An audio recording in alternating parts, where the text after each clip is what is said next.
एक बार की बात है, सीमापुर गांव में दो दोस्त रहते थे। आज उनका 12वीं कक्षा का रिजल्ट होता है।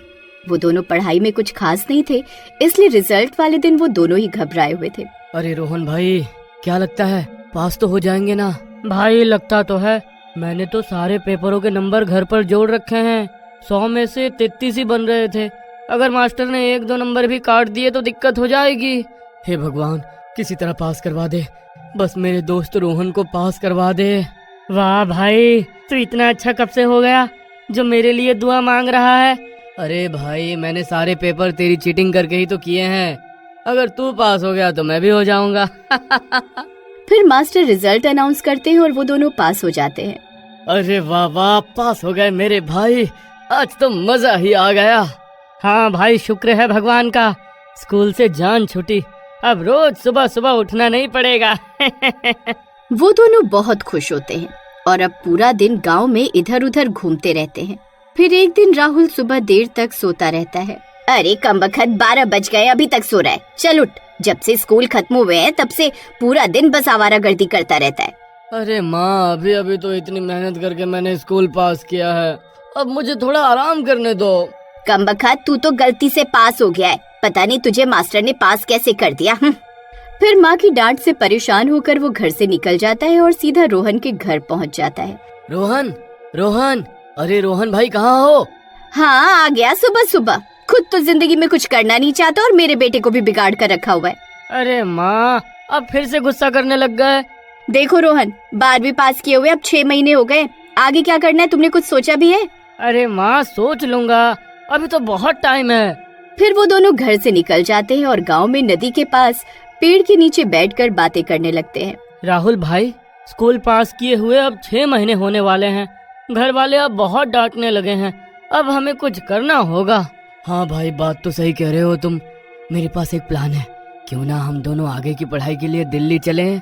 एक बार गांव से निकल गए तो दिल्ली में खूब ऐश करेंगे।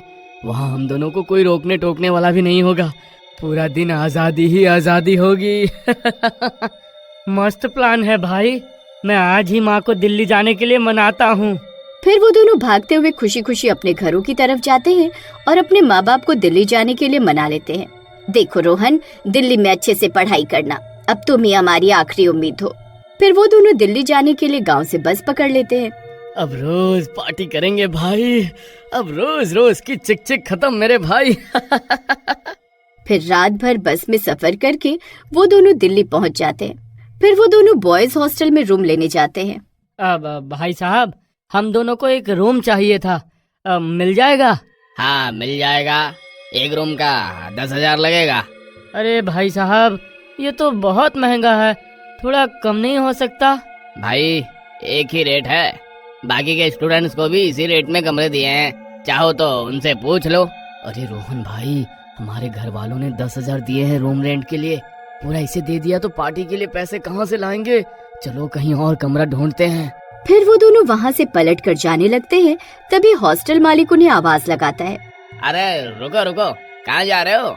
मेरे पास एक कमरा है 203 नंबर, वो काफी समय से खाली पड़ा है, तुम एक बार चल कर देख लो, मैं वो कमरा तुम्हें 5,000 में दे सकता हूँ। फिर वो उन्हें कमरा दिखाने के लिए ले जाता है। वो कमरा बहुत सालों से बंद था। जैसे वो कमरा खुलने की आवाज आती है, हॉस्टल के बाकी लड़के कमरों से बाहर आकर देखने लगते हैं।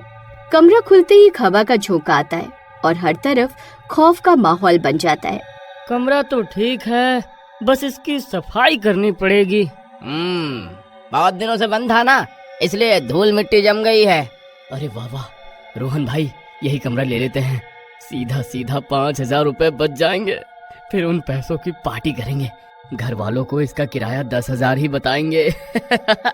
फिर हॉस्टल मालिक उन्हें कमरे की चाबी देकर वहाँ से चला जाता है। उसके वहाँ से जाते ही हॉस्टल के कुछ लड़के वहाँ आते हैं। भाई तुम ये क्या कर रहे हो? तुम जानते नहीं क्या इस कमरे के बारे में? भाई ये कमरा ठीक नहीं है, जब ये कमरा बंद था तब रात में कोई इस कमरे के आगे से भी निकलने की हिम्मत नहीं करता था। इस बंद कमरे से अजीब अजीब सी आवाजें सुनाई देती हैं। मेरी मानो तो ये कमरा वापस कर दो। अरे पागल, ये कैसी बहकी बहकी सी बातें कर रहा है? हमें ये कमरा सस्ते दाम में मिल गया, इसलिए तुझे जलन हो रही है ना? ठीक है भाई, जैसी तुम्हारी मर्जी, आज रात तुम्हें खुद पता चल जाएगा। हाँ। फिर इतना बोलकर राजेश और उसके दोस्त वहाँ से चले जाते हैं। अरे राहुल भाई, मुझे तो डर लग रहा है, कहीं इनकी बात सच निकली तो। अरे डरपोक, कुछ नहीं होगा, कोई भूत वूत नहीं होते, तो घबरा मत, मैं हूँ ना। बस ये सोच कि इन बचे हुए 5,000 रुपए को कैसे उड़ाना है। फिर वो दोनों मिलकर उस कमरे की साफ सफाई करते हैं। उस कमरे में एक ही बेड होता है। अरे भाई, लेकिन यहाँ तो एक ही बेड है, एक को नीचे सोना पड़ेगा। अरे ठीक है, इस महीने तुम नीचे सो जाओ, अगले महीने मैं नीचे सो जाऊंगा। फिर थोड़ी देर में रात हो जाती है और हॉस्टल में सब लोग सो जाते हैं। फिर आधी रात होते ही उस कमरे में अजीब अजीब सी आवाजें आने लगती हैं। राहुल बेड पर सो रहा होता है और रोहन नीचे। डर के मारे दोनों की नींद खुल जाती है। अरे मर गए रे, अरे ये कैसी आवाज थी भाई? पता नहीं भाई, कहीं वो लड़का सच तो नहीं बोल रहा था। तभी फिर से किसी के गुर्राने की आवाज आती है। अरे मर गए रे, अरे भाई ये आवाज तो इस पेड़ के नीचे से आ रही है। रोहन, जल्दी से बेड के ऊपर आ जा। फिर जैसे ही रोहन खड़ा होता है, तभी बेड के नीचे से एक हाथ निकलता है और उसका पैर पकड़ लेता है। अरे मर गए रे, अरे राहुल भाई, अरे इसने तो मेरा पैर पकड़ लिया, अरे जल्दी कुछ करो। फिर वो हाथ तेजी से रोहन को बेड के नीचे खींच लेता है और राहुल कुछ नहीं कर पाता। फिर राहुल बेड से नीचे उतरता है और कमरे से बाहर की ओर भागता है। शोर सुनकर सब लड़के अपने अपने कमरों से बाहर आ जाते हैं। अरे मर गया रे, अरे हाय, अरे ये कमबख्त भूत मेरे दोस्त को खींच कर ले गया। अरे हाय हाय हाय हाय। अरे राहुल भाई, क्या हुआ? डरो मत, ठीक से बताओ कि हुआ क्या? भाई, हम दोनों अपने कमरे में सो रहे थे, रोहन नीचे सो रहा था, तभी डरावनी आवाजें आने लगी और अचानक से बेड के नीचे से एक हाथ निकला और इसने रोहन को बेड के नीचे खींच लिया। मैंने बहुत कोशिश की उसे पकड़ने की, लेकिन कोई फायदा नहीं हुआ। मैंने तुम दोनों को पहले ही कहा था उस कमरे में मत रुको, वो कमरा शापित है, लेकिन तुमने मेरी एक ना सुनी। भाई मेरी मदद करो, मैं रोहन की माँ को क्या कहूँगा, कोई मेरी मदद करो। फिर शोर शराबा सुनकर वो हॉस्टल का मालिक भी वहाँ आ जाता है। फिर राहुल उसे सारी बात बताता है। मुझे लगा था अब तो इतने साल हो गए हैं, शायद अब सब ठीक हो गया होगा, लेकिन मैं गलत था। देखो, ये बात हॉस्टल से बाहर नहीं जानी चाहिए, जो भी करना है हमें मिलकर करना होगा। अगर ये भूत प्रेत की बात हॉस्टल से बाहर चली गई तो मेरा हॉस्टल बर्बाद हो जाएगा। चलो हम सब एक साथ वहाँ चलते हैं, हो सकता है रोहन के बारे में कोई सुराग मिल जाए। फिर सब लड़के कमरे की ओर चल देते हैं और वहाँ पहुंचकर टॉर्च लाइट से बेड के नीचे झांककर रोहन को ढूंढने लगते हैं, लेकिन बेड के नीचे कोई नहीं होता। उस हाथ ने रोहन को बेड के नीचे ही खींचा था, मैं सच बोल रहा हूँ। अरे लेकिन बेड के नीचे तो कोई भी नहीं है, रोहन गया तो गया कहाँ? हे भगवान, मैं रोहन की माँ को क्या जवाब दूंगा? आखिर रोहन गया तो गया कहाँ? वो ऐसे कैसे गायब हो सकता है? अब भाई, आप मुझे माफ कर दो, मैं तुम्हारे पैसे वापस कर दूंगा। मुझसे 50,000 रुपए ले लो, लेकिन इस बारे में किसी को कुछ मत बताना। तुम ये कमरा छोड़ के दूसरे कमरे में शिफ्ट हो जाओ, अब मैं तुमसे कोई किराया नहीं लूंगा। अरे लेकिन मेरे दोस्त का क्या? आखिर वो गया तो गया कहाँ? मुझे तुम्हारे पैसे नहीं चाहिए, मुझे मेरा दोस्त चाहिए। फिर वो लोग निराश होकर उस कमरे को वापस बंद कर देते हैं और राहुल राजेश के कमरे में चला जाता है। फिर अगले दिन सुबह होने पर राहुल के फोन पर रोहन की माँ का फोन आता है। हेलो राहुल बेटा, कैसे हो तुम? और हॉस्टल में सब सही रहा ना? हाँ जी आंटी, अब सब सही रहा। बहुत अच्छी बात है, बस अब तुम दोनों दोस्त अच्छे से पढ़ाई करो ताकि तुम्हें कोई बढ़िया सी नौकरी मिल जाए। अच्छा रोहन कहाँ है? वो अपना फोन नहीं उठा रहा है, मेरी बात करवाना उससे। हाँ, अभी थोड़ी देर में करवाता हूँ आंटी, अभी वो बाथरूम में नहाने गया हुआ है। चलो कोई बात नहीं, तुमसे बात हो गई, एक ही बात है, जब वो नहा कर बाहर आए तो मेरी बात करवाना। फिर इतना बोलकर रोहन की माँ फोन रख देती है और राहुल रोने लगता है। अब मैं राहुल की माँ को क्या जवाब दूँ? मुझे कुछ समझ में नहीं आ रहा। राजेश भाई, हमें कुछ ना कुछ तो करना ही होगा, किसी तरह रोहन को। तुम घबराओ नहीं, हम रोहन का पता लगा कर ही रहेंगे। आज रात होते ही हम फिर से उस कमरे में चलेंगे, हमें वहीं रोहन का कोई सुराग मिलेगा। फिर रात होने पर वो दबे पांव उस भूतिया कमरे की ओर जाते हैं और कमरे का ताला खोलकर उस कमरे में घुस जाते हैं। उस कमरे में अजीब सा डर फैला होता है। राजेश भाई, अरे हम यहाँ आ तो गए हैं, लेकिन मुझे तो बहुत डर लग रहा है। कहीं हमने यहाँ आकर कोई गलती तो नहीं कर दी? अरे डरो नहीं, अगर हम एक साथ रहेंगे तो कोई भूत प्रेत हमारा कुछ नहीं बिगाड़ पाएगा। चलो आज रात हम यहीं इंतजार करते हैं। फिर वो सब लोग कमरे की लाइट बंद करके बेड पर लेट जाते हैं और सोने का नाटक करने लगते हैं। तभी आधी रात होते ही किसी के गुर्राने की आवाज आने लगती है। राजेश भाई, उस दिन भी ऐसे ही आवाज आई थी, मुझे लगता है वो आ गया है। फिर वो बेड से नीचे झांक कर देखते हैं तो उन्हें वो हाथ दिखाई देता है। वो हाथ किसी की तलाश कर रहा होता है, लेकिन जमीन पर कोई नहीं होता, इसलिए वो हाथ वापस बेड के अंदर चला जाता है। देखा भाई, मैं सच कह रहा था ना, उस दिन यही हाथ रोहन को नीचे खींच कर ले गया था। फिर राजेश बेड के नीचे टॉर्च से झांक कर देखता है तो उसे वहाँ एक गड्ढा दिखाई देता है। राहुल भाई, यहाँ बेड के नीचे एक गड्ढा है, वो हाथ जरूर इसी गड्ढे से आता होगा। भाई मेरे पास एक तरकीब है, मैं नीचे जमीन पर सोने का नाटक करता हूँ, तुम मेरे पैर पर एक रस्सी बांध दो, मैं देखता हूँ हाथ मुझे कहाँ लेकर जाता है। अरे लेकिन भाई, इसमें तुम्हारी जान को खतरा हो सकता है। कोई बात नहीं, मैं अपने दोस्त के लिए अपनी जान खतरे में डालने को तैयार हूँ। फिर राहुल बेड के नीचे सोने का नाटक करने लगता है। थोड़ी देर में वो हाथ फिर से बाहर निकलता है और इस बार राहुल का पैर पकड़ लेता है। राहुल भाई, तुम ठीक तो हो? तुम घबराओ नहीं, हमने रस्सी पकड़ी हुई है, ये हाथ तुम्हें कहीं नहीं ले जा पाएगा। सुरेश, जल्दी से वो चाकू से इस हाथ को काट डालो, आज इसका काम तमाम करके ही रहेंगे। नहीं नहीं, ऐसा मत करना, इसे मुझे अपने साथ ले जाने दो, मुझे जानना है कि ये राहुल को कहाँ लेकर गया है। राहुल भाई, इसमें तुम्हारी जान जा सकती है। अरे पता नहीं ये हाथ जमीन में कहाँ ले जाएगा। जो होगा देखा जाएगा, तुम रस्सी ढीली छोड़ दो और इसे मुझे ले जाने दो। फिर राजेश रस्सी ढीली छोड़ देता है और वो हाथ राहुल को जमीन के नीचे ले जाता है। फिर वो सब दोस्त बेड को वहाँ से हटा देते हैं। जल्दी करो भाइयों, हमें इस गड्ढे को खोदना होगा ताकि हम उनकी मदद कर सके। वहीं दूसरी तरफ वो हाथ राहुल को जमीन के नीचे ले जाकर छोड़ देता है और वहाँ से चला जाता है। वहाँ एक सुरंग होती है। फिर वो रोहन की तलाश करने लगता है। अरे रोहन भाई, कहाँ हो? रोहन, रोहन, क्या तुम मुझे सुन सकते हो? रोहन, कहाँ हो तुम? फिर बहुत देर इधर उधर ढूंढने पर दूर उसे कुछ लड़के एक पिंजरे में कैद दिखाई देते हैं। उनमें रोहन भी होता है। फिर राहुल भागते हुए उनके पास जाता है। रोहन को देखकर उसकी खुशी का ठिकाना नहीं रहता। रोहन मेरे भाई, तू ठीक तो है ना? हाँ भाई, मैं ठीक हूँ, लेकिन तुझे यहाँ नहीं आना चाहिए था। यहाँ क्यों आया? भाई, अब वो भूत मुझे जिंदा नहीं छोड़ेगा।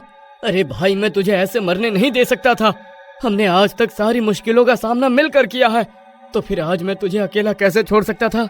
लेकिन भाई, ये सब लोग कौन हैं? भाई, ये सब तो वही लोग हैं जिन्होंने उस कमरे में रुकने की हिम्मत दिखाई थी। वो भूत अपने एक हाथ को अपने शरीर से हटाता है और वो कटा हुआ हाथ शिकार करने के लिए ऊपर धरती पर आता है। लेकिन इनकी आंखों को क्या हुआ है? ये सफेद क्यों है? ये लोग कुछ बोल क्यों नहीं रहे? ये सब उस भूत के जादू का असर है। उसने इन्हें अपने वश में किया हुआ है। वो आज रात हम सबकी बलि देना चाहता है। वो किसी भी पल यहाँ आता होगा। तभी किसी के गुर्राने की आवाज आती है। राहुल एक पत्थर के पीछे छुप जाता है और फिर वो भूत वहाँ आता है। बस थोड़ी देर और, फिर तुम सबकी बलि देकर मैं सूरज की रोशनी का सामना करने की सिद्धि पा लूंगा। फिर मुझे इस जमीन के नीचे छुपकर नहीं रहना पड़ेगा। मैं इस गुफा से हमेशा हमेशा के लिए आजाद हो जाऊंगा।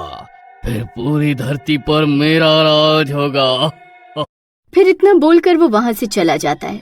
उसके जाने के बाद राहुल बाहर निकलता है और रोहन को उस पिंजरे से आजाद करवाता है। रोहन भाई, ये तो ऊपर आने की तैयारी कर रहा है। अगर ये ऊपर धरती पर आ गया तो बहुत लोगों को मार डालेगा। हमें इसे यहीं रोकना होगा। भाई, अरे लेकिन हम दो लोग इसका मुकाबला कैसे करेंगे? ये सब लोग तो इसके वश में हैं। इन्हें तो होश ही नहीं है। मेरे पास एक तरकीब है। हमें इस भूत को किसी तरह गुफा से बाहर लेकर जाना होगा। हमें इसे बलि देने से रोकना होगा। अरे लेकिन हम ये कैसे करेंगे? चलो मेरे साथ। फिर वो दोनों दबे पांव उस भूत को ढूंढने लगते हैं। वो रस्सी अभी भी राहुल के पांव से बंधी हुई होती है। फिर थोड़ी दूर चलने पर उन्हें वो भूत दिखाई देता है। वो हैवान की पूजा कर रहा होता है। भाई, मुझे तो बहुत डर लग रहा है। ये सब छोड़ो, हम चुपके से यहाँ से निकल जाते हैं। अरे नहीं, अगर हमने आज इसे यहाँ नहीं रोका ना तो ये ऊपर धरती पर आकर हाहाकार मचा देगा। तुम डरो नहीं, मेरे पास एक तरकीब है। तुम इस भूत के सामने जाओ और इसका ध्यान भटकाओ, बाकी मैं संभाल लूंगा। अरे मर गए रे। अरे ये क्या बोल रहा है भाई? तू मुझे यहाँ बचाने आया है या मरवाने? क्यों मुझे इसके सामने मरने के लिए भेज रहा है भाई? अरे मैं नहीं जाने वाला। हाँ भाई, मेरे पर विश्वास रख। अरे मेरे पास एक तरकीब है। ठीक है भाई, जो होगा देखा जाएगा। हे बजरंग बली, रक्षा करना। फिर रोहन उस भूत के सामने जाता है और शोर मचाने लगता है। ओए भूत जी, देखो मैं यहाँ हूँ। ओ भूत जी, यहाँ देखो, यहाँ इधर इधर। फिर भूत हैरान परेशान होकर इधर उधर देखने लगता है। राहुल वहीं एक पत्थर के पीछे छुपा हुआ होता है। अरे नास मीटे, इधर क्या देख रहा है? अरे इधर सामने देख, यहाँ खड़ा हूँ मैं। तो पिंजरे से बाहर कैसे आ गया? तेरी इतनी हिम्मत, मुझे ललकारता है। रुक, तुझे अभी बताता हूँ। सबसे पहले तेरी ही बलि दूंगा। अरे मर गए रे। अरे ये कमबख्त मुझे नहीं छोड़ेगा। अरे राहुल भाई, अरे जल्दी कर, जो करना है। तभी राहुल पत्थर के पीछे से बाहर निकलता है और अपने पैर की रस्सी को भूत के पैर पर बांध देता है और रस्सी को जोर जोर से खींचकर ऊपर राजेश को इशारा करता है। अरे रस्सी हिल रही है। राहुल ने कहा था अगर कोई गड़बड़ हुई तो वो रस्सी को खींचेगा। चलो भाइयों, जितनी ताकत है सब लगा दो, खींचो रस्सी। फिर वो सब मिलकर रस्सी खींचने लगते हैं। जोर लगा के हैशा, जोर लगा के हैशा। तभी भूत जमीन पर गिर जाता है। अरे नहीं नहीं, ये कौन है जो मुझे खींच रहा है? अरे नहीं। भूत जी, अब ऊपर जाने के लिए तैयार हो जाओ। नहीं, अभी मैंने सिद्धि प्राप्त नहीं की है। मैं सूरज की रोशनी सहन नहीं कर पाऊंगा। नहीं नहीं। जोर लगा के हैशा, जोर लगा के हैशा। खींचो भाइयों, अरे जोर लगाओ। अरे ये राहुल भाई इतने भारी कैसे हो गए? थोड़ी और हिम्मत लगाओ भाइयों, हम ये कर सकते हैं। फिर डरावनी डरावनी आवाजें आने लगती हैं। भूत जोर जोर से गुस्से में गुर्राने लगता है। अरे राजेश भाई, ये कैसी आवाजें आ रही हैं? कुछ गड़बड़ तो नहीं है ना? तभी वो पूरी रस्सी बाहर खींच लेते हैं और राहुल की जगह वो भूत वहाँ खड़ा होता है। अरे मर गए रे। अरे ये किस कमबख्त को ऊपर खींच लिया भाई? अरे मुझे तो लगा था राहुल भाई होंगे। अरे ये नास मिटा कोई भूत है। अब तुम सब मरोगे, तुम सबका खून पीऊंगा। तभी गड्ढे से राहुल की आवाज आती है। अरे राजेश भाई, इस भूत से डरो नहीं, ये तुम्हारा कुछ नहीं बिगाड़ पाएगा। बस खिड़की से सारे पर्दे हटा दो, ये सूरज की रोशनी सहन नहीं कर सकता। फिर राजेश भागकर खिड़की पर जाता है और सारे पर्दे हटा देता है। सूरज की रोशनी कमरे में आते ही भूत तड़पने लगता है। अरे मर गया रे। फिर देखते ही देखते वो भूत जलकर राख हो जाता है और फिर राहुल, रोहन और बाकी के लड़के भी उस गड्ढे से बाहर आ जाते हैं। भूत के मरते ही उसका जादू का असर भी खत्म हो जाता है। फिर राहुल उन गायब हुए लड़कों को उनके परिवार वालों से मिलवाता है। अपने अपने बच्चों को इतने सालों बाद देखकर सभी के माता पिता खुश हो जाते हैं। राहुल की बहादुरी देखकर हॉस्टल का मालिक उन्हें वो कमरा फ्री में रहने को दे देता है और सब कुछ ठीक हो जाता है।